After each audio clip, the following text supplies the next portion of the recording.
So the dormant IP clause, the argument that I want to present in the next 10 minutes has really three parts. One is that we should think about investor-state disputes, especially cases like Eli Lilly and Philip Morris, within a neo-federalist model of TRIPS, and I'll explain what that means in a minute. There seems to be this view, at least, that companies like Eli Lilly and Philip Morris are pushing that within this neo-federalist model, there's a dormant IP clause that's analogous for U.S. constitutional law people to a dormant commerce clause. In other words, the centralized authority, whatever that means, has the sole basis really to determine the regulation of commerce. The dormant IP clause analogy would be that the WTO determines the obligations for IP, and the more decentralized authorities don't. And I'll explain that in a minute. And then finally, I'm going to argue in some ways that even if you say there's something like a dormant IP clause, that the state legislations at issue, Eli Lilly and Philip Morris, fall outside that particular clause. In other words, allowing the states to regulate. And so I'll explain what this is, kind of somewhat at a high level, and then I'll get to the but why question. In other words, how is this relevant to this, or is this just some nice theory that I'm bandying about? So let's first start with the first proposition, and that is the neo-federalist model. And so I want to thank Professor Dreyfus and her co-author, Graham Dinwiddie, for a wonderful book on a neo-federalist model of TRIPS that came out a few years ago that largely describes the TRIPS world, the WTO world, as a federalist type world, or analogous to a federalist type world, where there is some centralized body, the WTO, let's say. It's clearly not a nation state per se, or a nationalized state as you think about it in any other federalist system, but it has this kind of overarching umbrella, and then the individual nation states are sort of operating in terms of implementing the broader umbrella. So I'll start with that model. The characteristics then of this neo-federalist model, as I understand it, is that there are flexibilities for the nation states.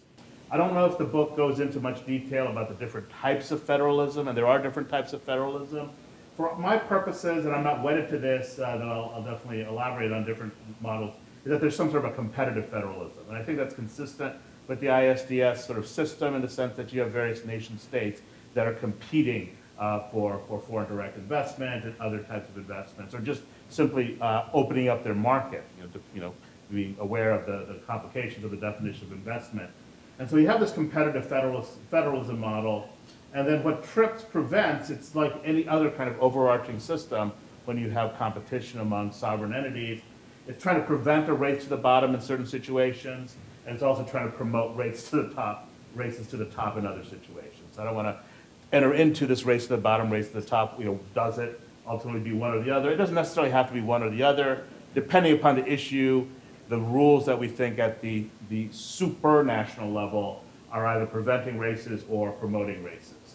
And so you think here about the analog to the Dormant Commerce Clause under U.S. law. There's something called the Dormant IP Clause then, which I think companies like Eli Lilly and Philip Morris are saying that the states are very constrained in terms of how they think about their IP statutes and legislation. You need to look at the supranational entity. So just like the Dormant Commerce Clause in U.S. constitutional law, only the federal government has the power to regulate commerce.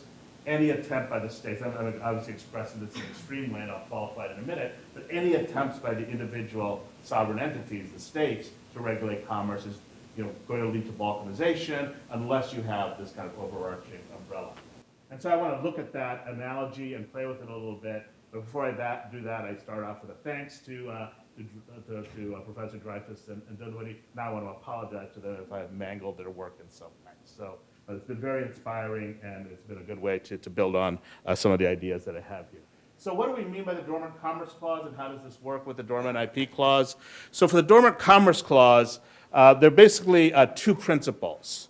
And I'll try to allude to some of the cases here. For those who've had con law, you may be familiar with, Philadelphia versus the state of New Jersey, the White case from Boston, the American trucking case from Iowa, and a couple of other cases that are more recent. But the first principle is that the state regulation cannot discriminate against out-of-staters on its face. And the question, what does it mean to discriminate? And this is a per se rule.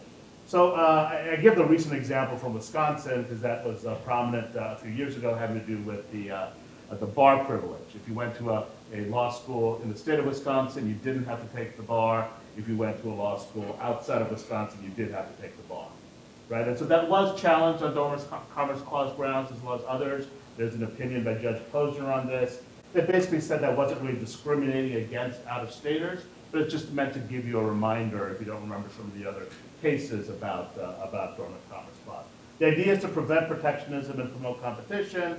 But one of the things that's very interesting about this is that states can discriminate in favor of public entities. In other words, if the state is a market participant and not just simply regulating commerce, it's actually engaged in commerce. So that would be examples for instance, public universities, public employment. That was the issue in the city of Boston case. I think there's an Alaskan Packers case, which involved the state of Alaska, again, being involved, actually having state-owned entities. Then the state actually has a lot of leeway in terms of making distinctions between in-state and out-of-state. And there might be some interesting analogs, especially on this, in terms of the power of the localized entity, the state, in IP, where the states are involved as market participants in much of the innovation sector. But I'll talk about that a little bit more in a minute. The other prong of the Dormant Commerce Clause is that if you have a state regulation that's not facially discriminatory, but it does affect out-of-staters. And I think Judge Posner's opinion, to go back to the Wisconsin bar privilege example, is really one that's not discriminating on its face, but maybe one that is affecting out-of-staters differently than the in-staters. Then the question is a balancing test. It's one about imposing whether the imposition of the burden on interstate trade or interstate commerce does outweigh any putative public benefits from the regulation, right? And so there is kind of an open-endedness to this that's, I think, relevant because lots of background issues to this. How does state regulation relate to federal regulation in terms of preemption? What if there is no federal regulation on a particular issue, but there's a need for state regulation? How does it? All of that kind of interesting policy discussion, I think, comes up especially when you're looking at these types of regulations under the Dormant Commerce Clause. So this is sort of a segue to the analogy then. What is the analogous Dormant IP Clause? Well, again, looking at the two prongs from the Dormant Commerce Clause, no facial discrimination against out-of-staters. We have that embodied in the TRIPS agreement as well as a number of agreements, national treatment, and most favored nation provisions of TRIPS. From what I know, these weren't raised as an issue in Eli Lilly, or at least a serious issue in Eli Lilly or in Philip Morris. But those would be the analogy to the Dormant Commerce Clause in terms of facial discrimination not being allowed. But how about the adverse effect on out-of-staters? Here's the case where you look at the comparison of benefit and cost, and I think we see this approach that's sort of understanding some of the things that are going on in Eli Lilly and the Philip Morris cases, with all of the caveats from the tremendous keynote address that we just had. I'll be glad to kind of look at the interface between that presentation and this one. So let me move on, just so that there is room for discussion. The big why. I mean, why am I doing this? I like sitting in my office and looking into space and coming up with new theories, like all of us, or some of us, or maybe only me, but I like it. But the big why, right? Why is this relevant? How does this inform anything? And I think it is relevant to think about it in this way. This issue about theory, problem, fit. We know there's a problem here. We're trying to kind of understand how to put this together in a coherent way so that we have some sort of guidance for future decision makers. And we have some guidance for people who are advocates in this particular area. And so this is, I think, a helpful framework for understanding investor-state disputes within the TRIPS agreement. I think there is a degree, both the federalist model of TRIPS is something that I find, or the neo-federalist model of TRIPS is something that I find attractive, and then exploring that a little bit deeper in terms of how you understand the relationship among nation states within that neo-federalist system is something that I think is worth looking at a lot deeper, and I think there are some benefits to looking at it from a competitive federalism model. This allows an analytical approach to assessing state legislation or nation-state legislation with respect to intellectual property. I think there's a certain robustness to it. I think there's a certain simplicity to it that allows scholars, advocates to build upon. And then I think it's one that, most importantly, that encourages intellectual property law and state regulation for health and safety. So this is where we get into some interesting issues, right? I mentioned the Eldred example.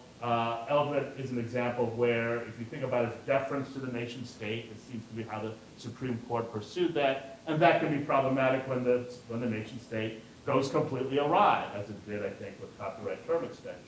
But nonetheless, it also allows deference to the nation state when they are engaged in regulatory behavior that does place some sort of limitation or exception on intellectual property.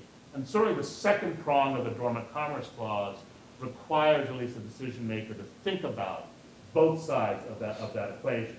My big concern with Eldred is that the court only emphasized deference to the state without looking at any other type of interest other than those who actually had intellectual property. But I think looking at it within a model like this also allows it to be a little bit more enriched. Okay. Let me talk about complementary and alternative theories that have come up, and obviously the one about takings has come up. I think Dormant Commerce Clause might be a little bit more robust than a takings type analysis for various reasons that I'd like to go through. If we're trying to understand this through a takings analysis, you know, this would be a regulatory takings issue. It's not about physical appropriation.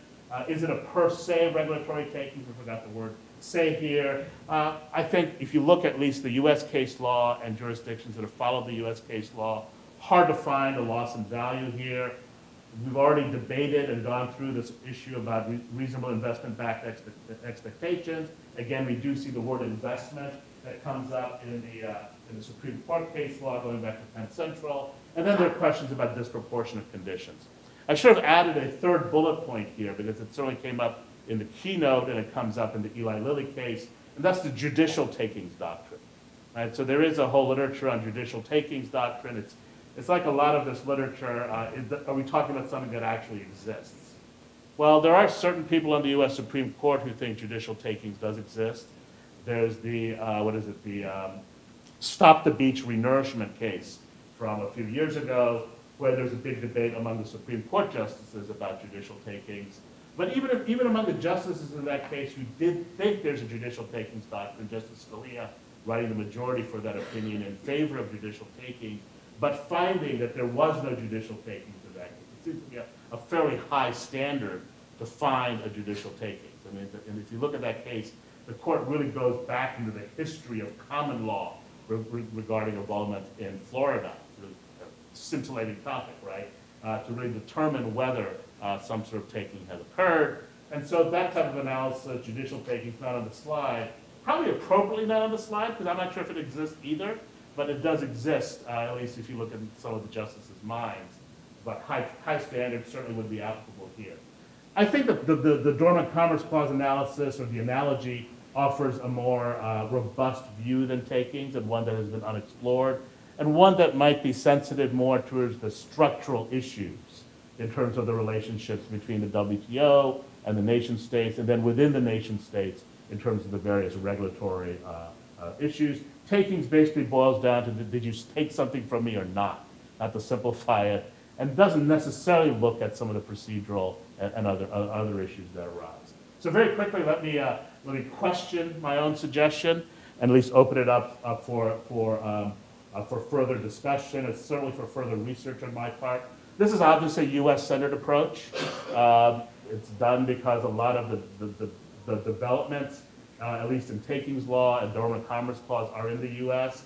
But the U.S. model of federalism, to use a term of art, is just plain weird, right? Not every other country has the type of federalism that we do. In fact, I don't think any country has the federalism that we do. Liberia, I don't think, has the federalism that we do, right? So again, that's something worth thinking about when you think about the neo-federalist model. What exactly is the federalist model that you're thinking about? And I think, arguably, Eli Lilly, companies like Eli Lilly and Philip Morris probably do believe in a federalist model, but they do believe one where the local entities have very limited power, right? They only can look at local matters. The matters of IP are given totally to whatever the central body would be. So it's probably useful thinking about different types of federalist models, even if we buy the neo-federalist model. Comparative takings analysis, the same thing, even though you do see the Penn Central type approach being adopted by lots of jurisdictions. And so now I'll just leave it open to other people's points because I've made my own, and thanks for your patience. Thank you.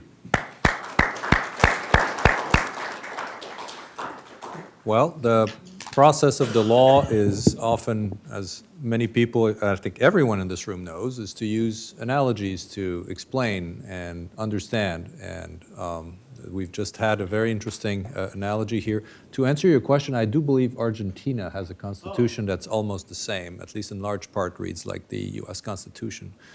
But it doesn't mean that their federalism is the same. We actually wrote the book mostly when Graham was in England, and we were thinking a little bit also of the relationship between the member states to the EU and the way in which you have margin of appreciation, and so that captures a lot. Interesting. But I thought you did a lot more with neo-federalism than we ever did. Well, I was going to ask our panelists if they want to react first to Shuba's presentation. Just on that point, then maybe Rochelle has something else to say. In fact, the Australian Constitution, the takings clause is the US Constitution. So a peculiar thing about the Australian Constitution, and in fact, Emeritus Professor Bill Buss from the University of Iowa has written quite a lot about this, because he has been in both places. Parts of the Australian Constitution are the American Constitution. The federalism is, of course, a little different, but it is also federal.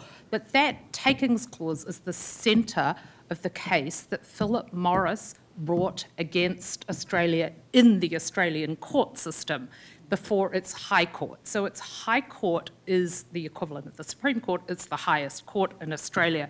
It's really confusing because Supreme Courts in Australia are lower courts. The High Court is the Supreme.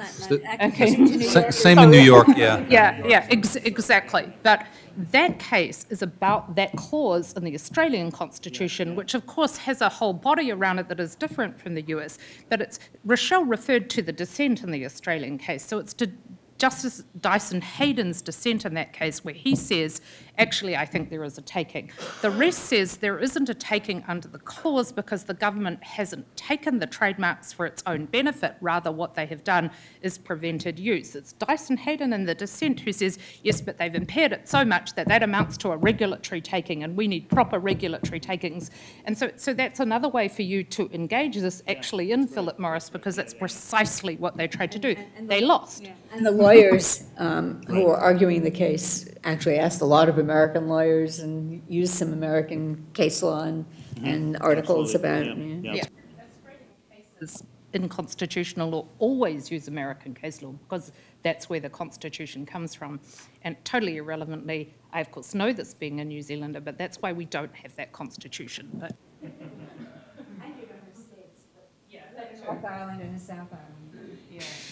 Although there is the question about whether New Zealand, so it's been invited 3 times to federate with Australia, but we'll come back to that. Different symposium. Questions, comments, ideas, reactions? This, if I may, oh, there is one there. Yes, please, Sasha.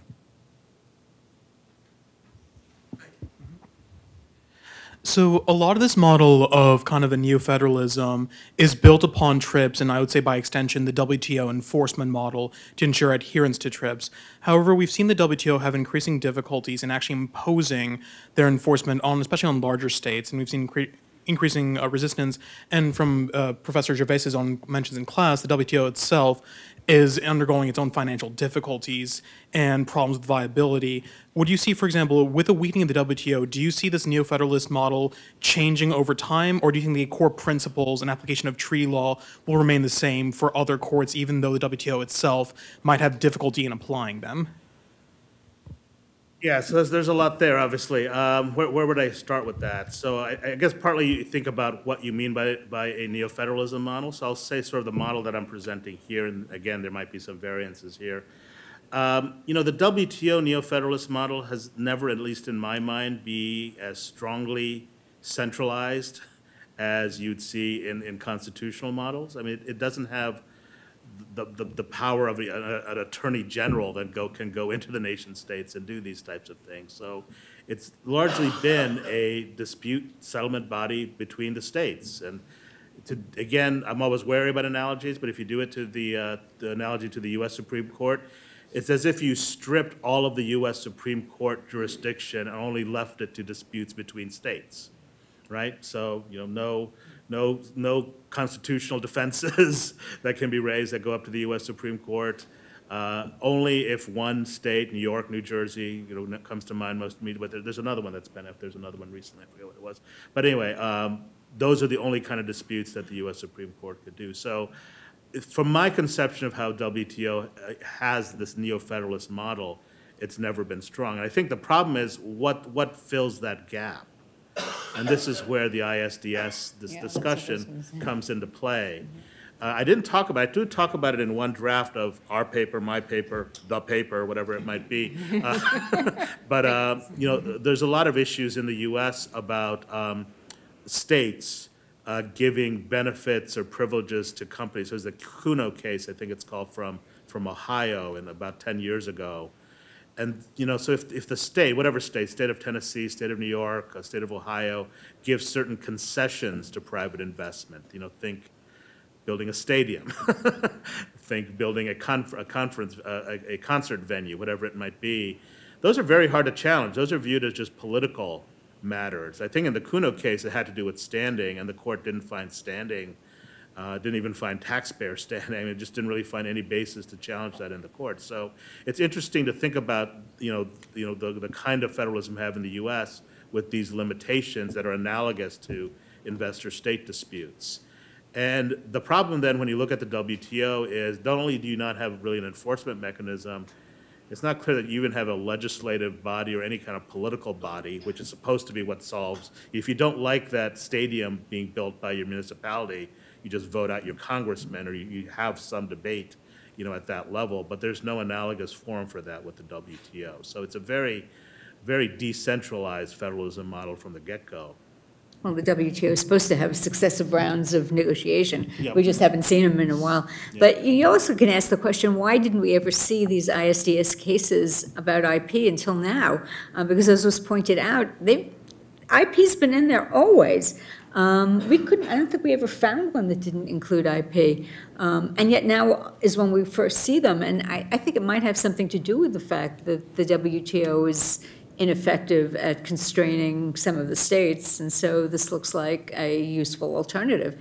And that's part of why I worry about this kind of forum shopping. So you try in the state, doesn't work in the state, you try in the WTO, you try in ISDS, and if all else fails, then if you're the United States, you put the country on your 301 list, and you start to withhold trade preferences of some sort. And, if you're Donald Trump, you don't even bother to put them on the 301 list before you do that. So, it's the states looking for all these different methods. And I guess Cynthia's going to talk about the extent to which they undermine one another. Is that what you're talking about? That's what your article's about, right? And I think that's just a really interesting way to think about it. It might be worth adding there that is precisely why, whatever your view on trade agreements, the continuation of the TPP and the dynamic around negotiating these things with or without the US is something US citizens should be concerned about, because it's true that everyone else will keep writing the rules. It's not going to stop, right? So whether that becomes a form of isolationism, whether the US is therefore doing what it often does with international law, is to embrace it but not belong, but so therefore embrace it in some situations and not in others. So, the comprehensive progressive Trans-Pacific Partnership leaves it open to redrawn, but by then, the rules are written to a certain extent. Now, to be sure, you can change them, but of course the WTO itself did try and negotiate investment, but it can never agree on that. And there's been other attempts, which in fact our host has written about, of having multilateral investment treaties. But because it does go to the heart of money in the country, you're never going to get precise agreement on that. And that is also why you don't get precise agreement on IP norms, because the entire point is to have them different. So I think the more that a tribunal pushes to say they're the same, the more pushback you're going to get. And, of course, Rochelle and Graham's book engages a lot with regime shifting and the different regimes you go to. So I think that what you're saying now is we're seeing investment which is drawing on regulatory takings. Well, one has to think, well, it will go back the other direction, or where it'll go to next. So if you cement the rules in one forum, you're just going to end up in another, right? One of the things that Lilly argued in the case was that the reason we know Canadian law is a violation is because the US and Mexico had different rules. Right. And so they had all these experts in there. I mean, dragging somebody from Mexico, which barely has any patent cases, and getting them to say, oh yeah, our utility requirement looks just like the US requirement was almost a joke. But the tribunal didn't even go there. I mean, they barely mentioned that argument that you would judge Canadian conformity to NAFTA by whether or not Mexico and the US have the same view. They just, I think there's one paragraph that says we're not going there. There is the expert decision, the expert report, however, that expands that, written by this person here, that says, if you go there, you have to recognize it's different everywhere. I'm paraphrasing. I think there's an interesting analogy here between your paper in the Michigan, it was in the Michigan Journal of International Law, right? The commodity to asset paper, which is a great paper. And what happened with takings doctrine in regulatory takings, if you're an originalist, you should be ashamed if you're talking about regulatory takings. It's a good example, though, about how conceptualization of land, about real property, suddenly was used in this kind of Lochner environment to try to get at state regulation. It was just basically saying, well, the property, real property, is not just this thing that's physically taken, but it's really this kind of value that we have a right in, which I see as one strand of your argument in the Michigan. I don't want to mischaracterize it, and so it's not surprising that you see regulatory takings discussion coming up. Just on that, some regulatory takings cases will engage human rights issues because there is a domestic right to property. And that's European type cases, right? But where you have a jurisdiction where there isn't a human right, domestic right to property, but any property is in fact just governed by statutes, whether it's real property, intangibles, and so on, then there's also quite a bit of literature about how, and really about how the investment system is therefore giving greater rights to foreigners over property than domestic citizens. And in fact, some trade people will argue that that makes sense because that's how you attract investment. But of course, you can imagine from a domestic corporation or citizen point of view that that's slightly back to front, right? So it does actually, I just mention it here because it evokes the question as to whether you should have a human right to property in order to mitigate the takings question. As I recall, maybe Rob or Rochelle will react to that now or later, but I believe one of your colleagues at NYU counted the number of human rights that are invoked in ISDS disputes, and the one that comes up the most often is the right to property, which maybe the Human Rights Panel will react to. For the students also in the room who may not know, all ISDS documents are available on the website, italaw.com. You can get all the Lilly documents, all the Uruguay documents. This is not an official website. It's some law professor in British Columbia that is doing this work, but it's very helpful. There might be other sources, but that's a good one if you're interested in reading these reports on Lilly or these other cases. Can I make just two little points? I was going to ask if there are other questions, but yeah, no, please. Yeah, so one point is, if you're not interested in ISDS at all, it's still worth going to that website and just see what these arbitrators are paid. It's an absolute fortune. So you just have to scroll to the end of the case and you can see what Gary Bourne has made of just those two cases. But the point that I really want to make is I want to go back to this question of IP has always been in these agreements. And I think it goes back to what Shubha just said about kind of thinking of it as property. As real property without really thinking about the intangibility of it. And the fact that IP is in those old treaties makes me think even more that we're right to think that you have to think about when this is in the state. So if you go back to like that Pakistan thing, how did people get IP rights then? You had to actually do something in Pakistan to get them. We did not have automatic, no formal rules for copyright. Now copyright, I've written down these notes. I've got a copyright in that, and I've got that copyright in Canada, and I've got that copyright in Argentina, and I've got, it can't possibly be that's an investment in those states. Patents, we now have the Patent Cooperation Treaty. Getting a patent in Canada is checking a box. it's not actually doing any kind of work in Canada. For these drug cases, I used to be a chemist and I worked for the company that's now Novartis. In order to get regulatory approval in a country, you actually had to do tests on people in those countries in order to get regulatory approval, because there was this notion that, you know, genetically, people in different countries are different, the atmosphere is different, the environmental effects are going to be different, they eat different food, and so you actually had to do that. Now those regulations have, you know, decreased to a large extent, and you don't. But, you know, back when those provisions were in there, I don't think there was any IP that you could get in another country that didn't actually involve you going to those countries. And we've just put it into these treaties, even though now we have a vastly different system where you can have rights over trademarks that you've never even used in the country if it happens to be a well-known mark and people in the country have heard of it. So it's a different IP system now, even though the language is still the same. Shubha, you have your finger on the thing. Yeah, I did have a comment just about.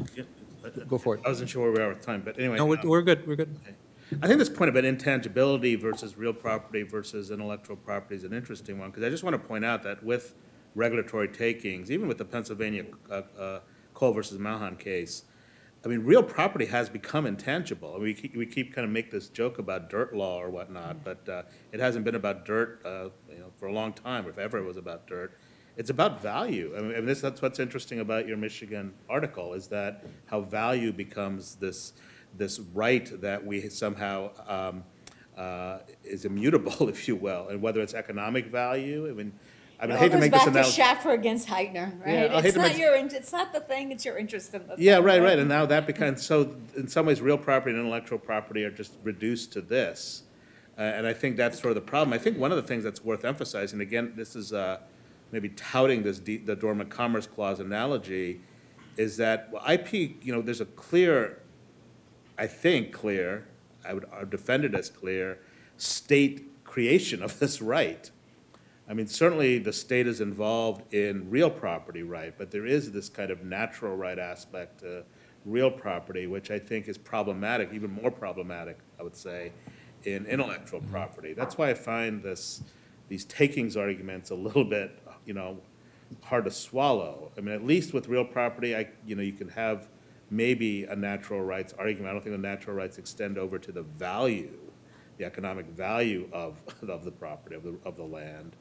Nonetheless, I can see the pedigree to that. I just see that less with respect to intellectual property, and that's what really troubles me, is that we're forgetting the role of the state. And this goes back to this issue about the WTO a little bit. I mean, I hate to, I'm not a nationalist, but I'm becoming more like one in some ways when we're thinking about the nation state, you know, coalescing political interests to try to do something for the public.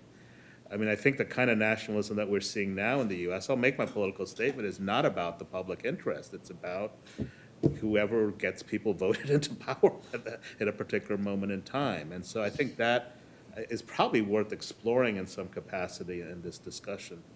So let's see if we have questions from the audience. Who would like the microphone? Maybe the possible co-author would like to.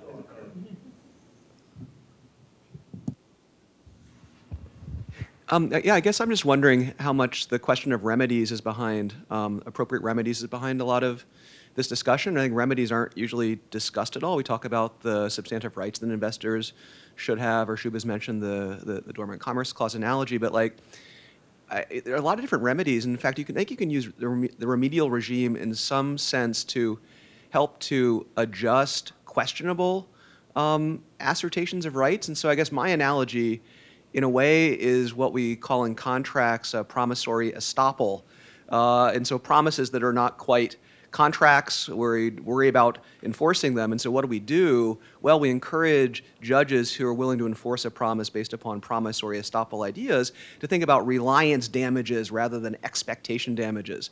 And one thing I find interesting here is that the ISDS regime in particular, right, it's all about, essentially about what we would call in contracts, expectation damages. And that's really why Philip Morris is looking at, I mean, for Australia, I don't know what the damages would have been, $500 billion or whatever the discounted cash flow from selling cigarettes in Australia would be, right?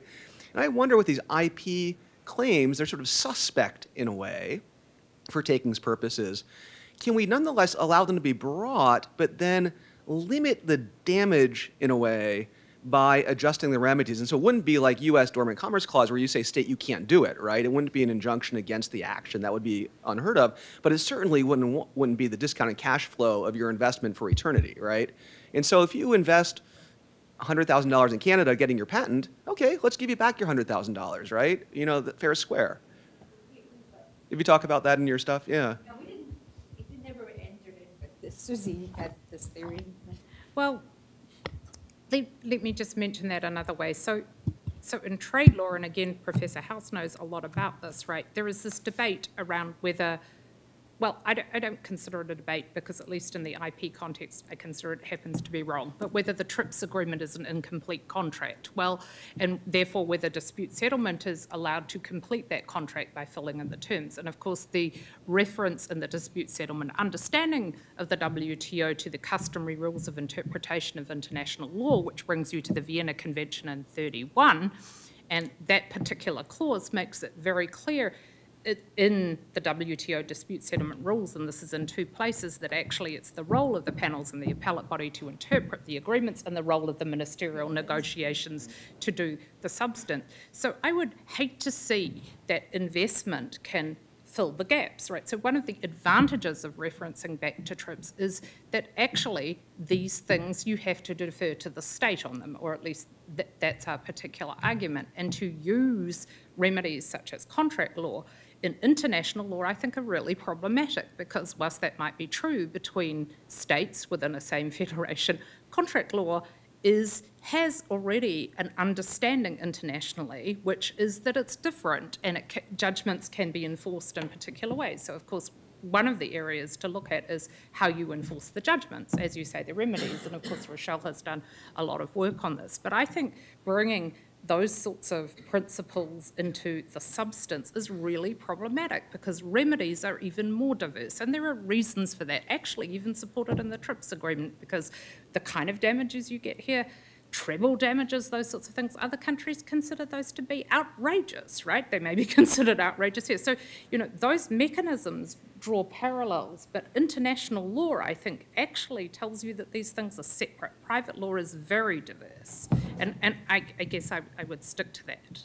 Yeah, but we actually had thought about that in connection with the Lilly case. When we wrote that other article, it was before the award went down, but I mean, Zyprexa and Strattera, yeah. I mean, one of them is supposedly about attention deficit disorder, and the other is supposedly an antipsychotic, and I carefully said they were very popular. I didn't say they were very effective.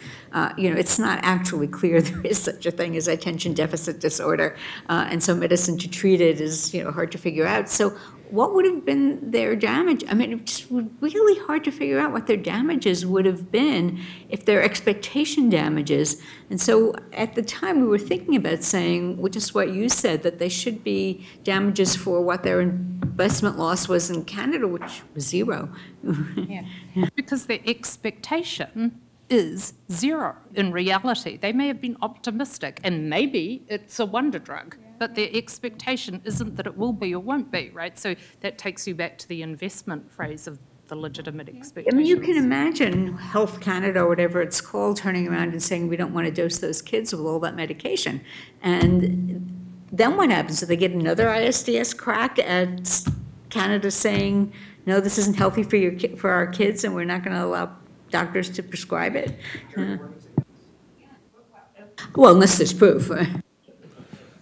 I mean, I think there is an analog between the, or at least a mapping between what you're talking about with remedies and what we're talking about, the substantive discussion under takings law, right? Because if there is no, you look at the diminution in value approach, right? If there's no diminution in value, there's no takings, or we could say that we have a certain threshold that it meets for a takings, but your remedies are just going to be minimal. I think there's the Washington Legal Foundation case. I haven't looked at that in a while. It's about 15 years old, involving the requirement of the state to pay an amount to a public interest fund. I forget the details of that case, but the court had a long discussion about the remedies that would be appropriate in that. And I think Creer has an article that looks at, the takings analysis from what you're doing, like what the remedies would be and how that maps onto this.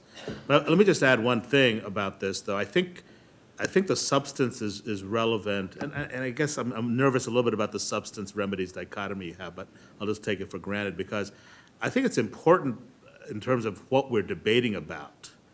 I don't think the takings analysis, I think that the danger of the takings analysis that it focuses almost exclusively, or at least too much, just on what's lost to the intellectual property rights holder, and not enough on what the state is trying to do through its regulatory regime, right? If you look at all of the tests, I mean, maybe the reasonable investment back, so the Penn Central, approach does allow some record about what the state was trying to do as relevant.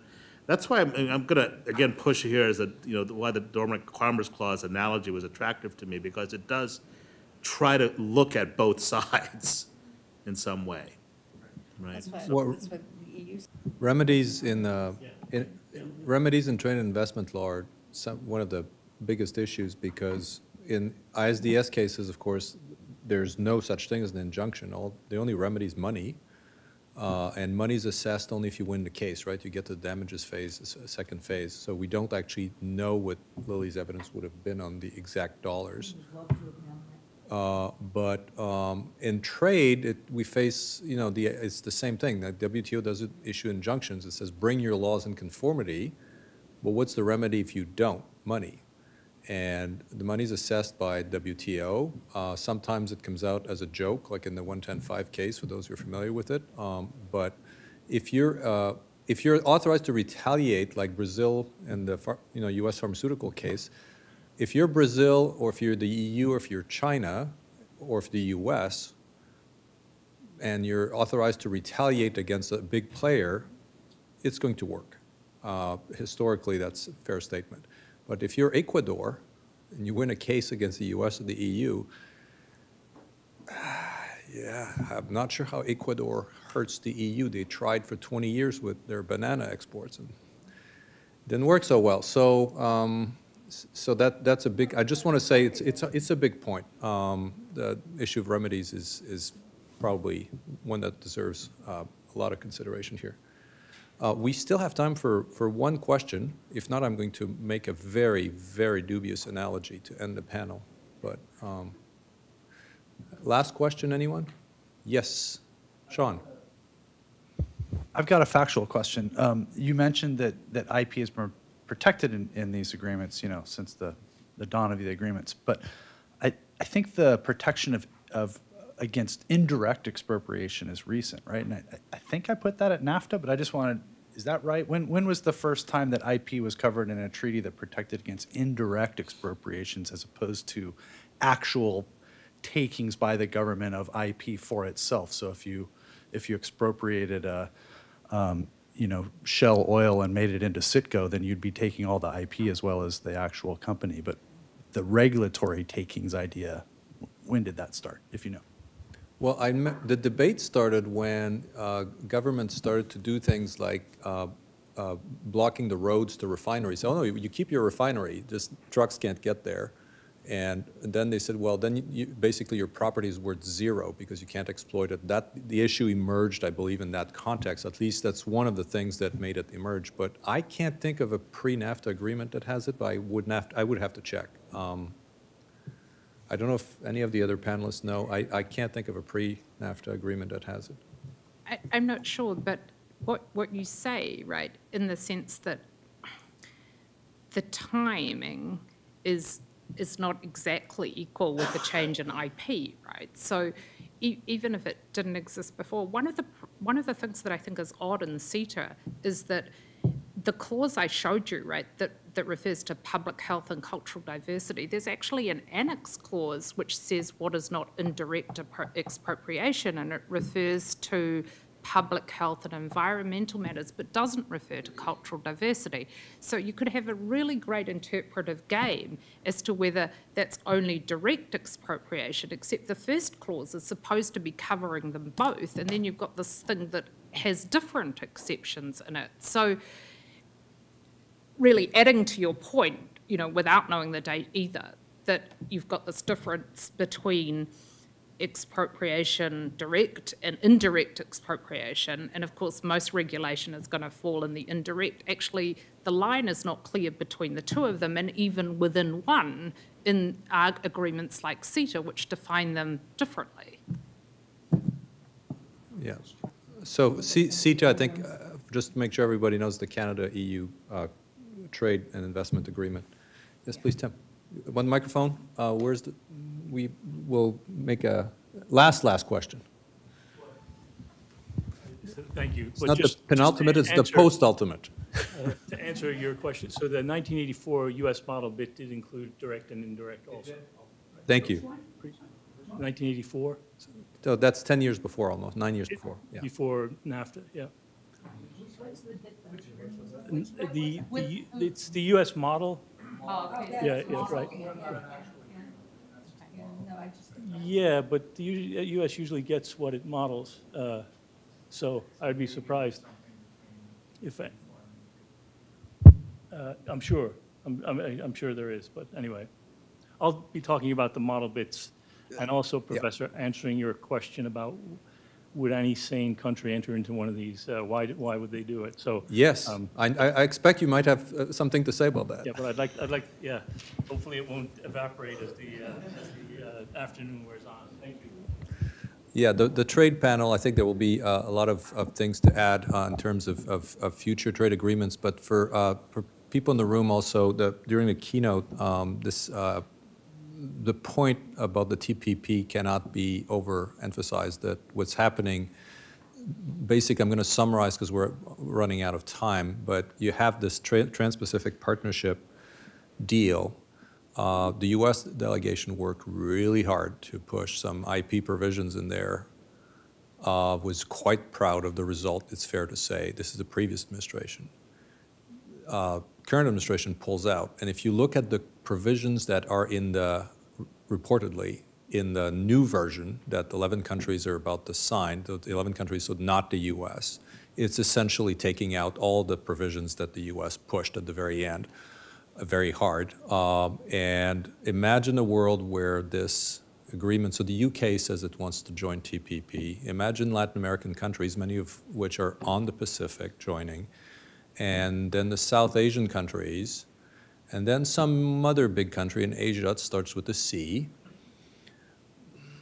And anyway, I just want to put that picture in your mind, and then that January 2017 decision is going to maybe look a little funny.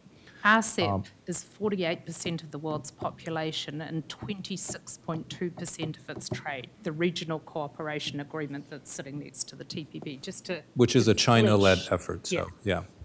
So I announced a very weird analogy. Do you still want to hear it, or are you really hungry? Oh, okay, there you go. Well, I was going to compare and this is something for the trade panel, but it's a tennis analogy, right? Because the Australian Open is on now. So the future, so you imagine countries as tennis players, and the question in terms of the federalist model that Shuba was describing, the regulatory flexibility that the keynote speakers were talking about. Right? It's if you're a company, you want the countries to play like Wimbledon. Everybody's dressed the same way, and at the end they bow to royalty. We call it ISDS, right? Well, countries might have more fun in an Australian or US Open model where you dress whatever way you want. You don't bow to royalty. You say hi to your girlfriend or boyfriend at the end, and you thank your sponsors, right? So what I mean by that is if you're a company, you can understandably want more predictability, fewer and lower transaction costs as you go from country to country. It's like the players at Wimbledon. They all have a style, but they're all dressed the same. And the analogy is imperfect, but this idea that countries want to calibrate, to adjust their regulatory regime, is in tension with this idea of greater uniformity. So it's something that's definitely going to come up, I think, this afternoon, but we already heard quite a lot about that this morning. So we had a really good, I think, first discussion with this panel. Please join me in thanking them.